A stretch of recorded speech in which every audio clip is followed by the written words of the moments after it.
Hey everyone, welcome to the Game Week 21 review video, and I've been looking to vent a little bit about this one for a while. If you're here and you've subscribed, thank you very much. If not, please like and subscribe to the video. I'd really appreciate it. It helps me out. And let me know what other kind of videos other than preview and review videos you'd like to be seeing. Without further ado, we're going to take a look at how this week went. And normally when you see 51, not a horrible score based on how things have gone. I'd say it's kind of like an average score. The 50s, probably want high 50s, low 60s is a good area to be in. Generally, you're going to be seeing yourself move up. But this week, it just did not go well compared to what happened around the league. There were a lot of goals being scored. When you look down here, you can see a lot of high-scoring games, a 5-1, a 6-2, a 4-3, and like a 4-0 here. And so when there's a lot of goals, you better have a lot of points in order to keep up with everyone else. And I just don't think 51 will see me get the green arrow this week. I think I'll be dropping in the standings. And it's all because of me making the wrong decision this week. I went between two different ideas.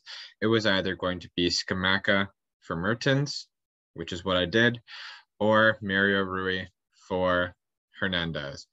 And the decision I made was based off, it seemed like Scamacca was kind of done with Sassuolo. He didn't play with no apparent injury. He was ruled out, wasn't even a sub for a couple game weeks, and he was already listed as not starting the game this weekend. And he did come on as a sub, which was frustrating, but we'll get there in a second. And I wanted Mario Rui because Napoli has good fixtures coming up. He's been on COVID break or like COVID protocol for a while, so I say that he should be coming back soon. But that is the reasoning that I made my decision, and boy, did that go wrong. Hernandez went and scored 2 goals this week, as well as get a clean sheet. That was really frustrating to see. And then Scamacca went and scored 2 goals off the bench as well. So just really tough to see overall. It's basically that transfer was like a difference of 5 big returns, to be truly honest. And it's just been a hard pill to swallow this week. As you see people with either one or both of these players this week getting 70s, 80s, even 90s in the and their ranks will be shooting up well more than mine will. So anyway, we're going to go over what did happen this week for my team. And one of the bright spots was the Spezia goalkeeper. Provedel gets another clean sheet, which is awesome. He'll be probably a differential goalie for most people that don't watch this channel, at least, as a lot of people don't really have faith in the Spezia keeper to do much, but he's been kind of good as of late. And so that makes me happy. The defense didn't really do anything. That Spezia win, it would have been nice if that was a 0-0 game. It would have gone both ways. But actually, I wouldn't even have gotten the clean sheet because Cambiaso came off early. I thought he came off early. Just going to double check here. And he does it not show minutes? Yeah, so it just has the starting. It doesn't even have for playing. So he got subbed off not too long after halftime, if at halftime. Lazio let into to Inter, which Hisai, I'm not really surprised that that's his score coming into this week. And of course, the Swallow couldn't, they got 5 goals, but they couldn't hold the clean sheet, of course.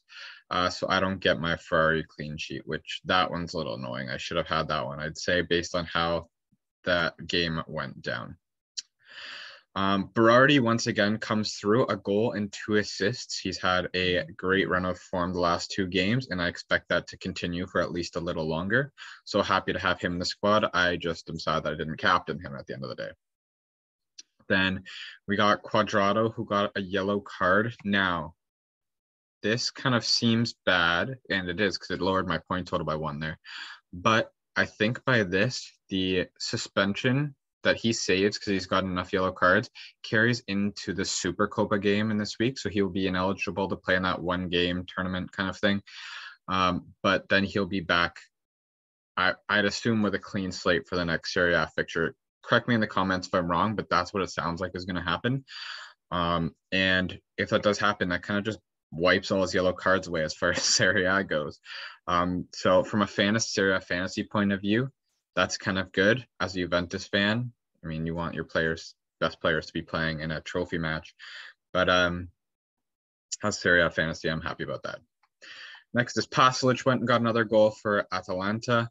Now, I was hoping for a little more based on 6 goals for Atalanta, but at the end of the day, nice cheap midfielder getting an attack return. I can live with that.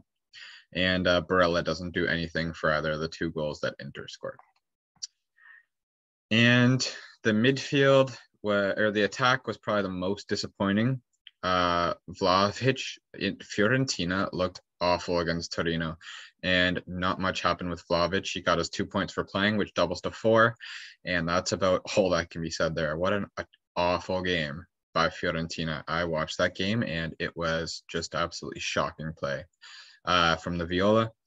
And then Dries Mertens, he had like crossed or great pass through, and he had to stretch for it, but it should have been in the back of the net, and he couldn't finish either. It was just not a good game for those 2 strikers, which were my captain and vice captain respectively.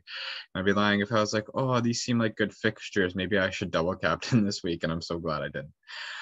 And then Immobile did get the lone goal against Inter, which is why no matter who they face, I always start him.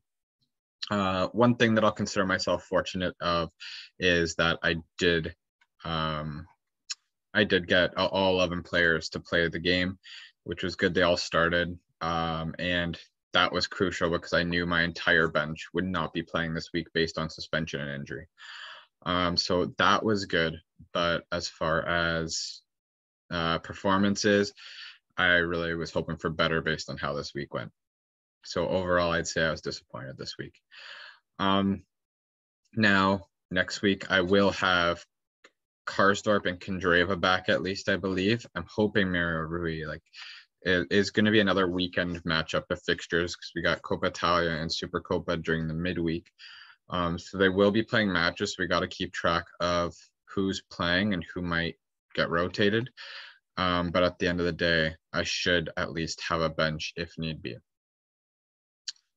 And so now I'm shooting this just not even an hour after the Cagliari and Bologna game, which is nice. That game got played. It didn't get postponed. If you watch the preview video, it was postponed at one point. It was supposed to be slated on Sunday, and then they just dropped it in on Tuesday, which is nice. So at least that game got to be played. You never, just as a Serie A fan, you don't want games to get canceled, right? Whether it's beneficial to you in fantasy or not. Like technically, I don't have a Cagliari or Bologna player, so wouldn't have harmed me, but harmed other people. So fantasy wise, it might work out for me. But as a Serie A fan, that's not something you want to see. But anyway, the reason that I said that it's shortly after, and I'm just going to hit refresh here to see if it changes anything. But the league tables might not be updated yet. And if I go over there, yeah, this kind of looks like my statistics from last week still. So I don't think the league table's updated, so I can't give an update there. So I'm sorry about that, but maybe I'll try to quickly go over it on the preview video because I don't think I'll be shooting that right after this. So either tomorrow or Thursday or Friday, I'll get that out and I'll try to go over the table quickly. Other than that, I don't got much else to say. If you haven't seen it yet, check out the updated trip strategy video that I just shot and uploaded 2 days ago.